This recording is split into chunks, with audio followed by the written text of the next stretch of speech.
मोदी ने 10 वर्षों तक देश की आवाज को दबाया, इसलिए जनता ने चुनाव में उन्हें सजा दी। कांग्रेस का आरोप।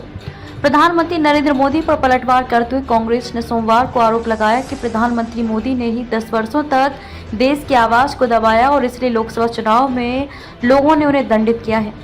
कांग्रेस की मीडिया एवं पब्लिसिटी विभाग के प्रमुख पवन खेड़ा ने कहा कि जिस व्यक्ति ने 10 वर्षों तक देश का गला घोंटा और उसकी आवाज को दबाया, वह आज विपक्ष द्वारा आवाज उठाए जाने पर बेहद कमजोर दिखाई दिया और आंसू बहाता दिखा। बहुमत वाली सरकार के पीएम नहीं मोदी। खेड़ा ने एक्स पोस्ट में कहा कि उन्होंने कहा कि विपक्ष ने 2.5 घंटे तक प्रधानमंत्री की आवाज दबाई। प्रधानमंत्री मोदी को ये याद दिलाना जरूरी है कि पिछले 10 वर्ष के उनके अन्यायपूर्ण शासन में पूरे देश का दम घुटता रहा, जिसकी सजा जनता ने उन्हें दी। खेड़ा ने कहा कि प्रधानमंत्री मोदी ये भूल गए हैं कि वह बहुमत वाली सरकार के प्रधानमंत्री नहीं है, बल्कि 2 दलों के समर्थन से चल रही राजग सरकार के 1/3 प्रधानमंत्री हैं। मोदी सरकार शब्द से बचना चाहे। कांग्रेस नेता ने कहा कि उन्हें मोदी सरकार शब्द का इस्तेमाल करने से ही बचना चाहिए और खुद को लोकतांत्रिक साबित करना चाहिए।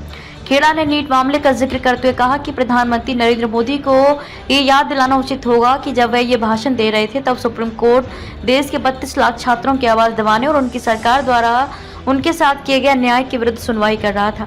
हर घंटे 19 किसान व मजदूर लगा रहे फांसी। खेड़ा ने कहा कि जब आप अहंकार और झूठ से भरा भाषण दे रहे थे तो आपको ये बताना जरूरी है कि देश के 15 से ज्यादा अग्निवीर देश के लिए अपने प्राणों की आहुति देने का सपना दिल में लिए आत्महत्या करने को मजबूर हुए।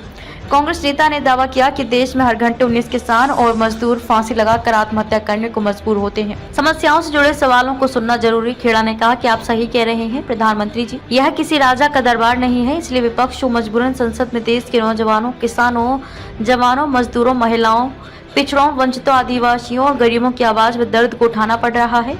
देश की आवाज उठाने के लिए आपको बार बार टोकना और रोकना हमारा संसदीय कर्तव्य है। आपको भी ये समझना चाहिए कि सब कुछ छोड़कर देश की तात्कालिक जरूरतों और समस्याओं से जुड़े सवालों को सुनना जरूरी है। खेड़ा ने कहा कि देश की संसद चलाइए। खेड़ा ने आगे कहा कि देश ने अब आपको अपनी बात कहने का तीसरा मौका दिया है। देश की संसद चलाइए, सेंगोल का राज दरबार मत बनाइए। लोकसभा में कांग्रेस के उपनेता गौरव गोगोई ने कहा कि सोमवार के प्रश्नकाल में नीट का मुद्दा दूसरे विषय के रूप में सूचीबद्ध था, लेकिन मोदी उससे पहले ही उठकर चले गए। गौरव गोगोई ने क्या कहा? गौरव गोगोई ने संसद के बाहर कहा कि वह क्यों गए, क्या इस मुद्दे पर जवाब देना उनकी जिम्मेदारी नहीं थी? जब हमने शिक्षा मंत्री के इस्तीफे की मांग की तो उन्होंने धर्मेंद्र प्रधान अहंकार से कहा कि जब उन्हें प्रधानमंत्री मोदी ने शिक्षा मंत्री नियुक्त किया है तो वह इस्तीफा क्यों देंगे? लोकसभा में कांग्रेस के सचेतक माणिक्यम टैगोर ने कहा कि प्रधानमंत्री को सकारात्मक काम करके जो उपदेश देते हैं उसे खुद भी अपनाना चाहिए। वह बाहर कुछ और कहते हैं और सदन के अंदर कुछ और करते हैं।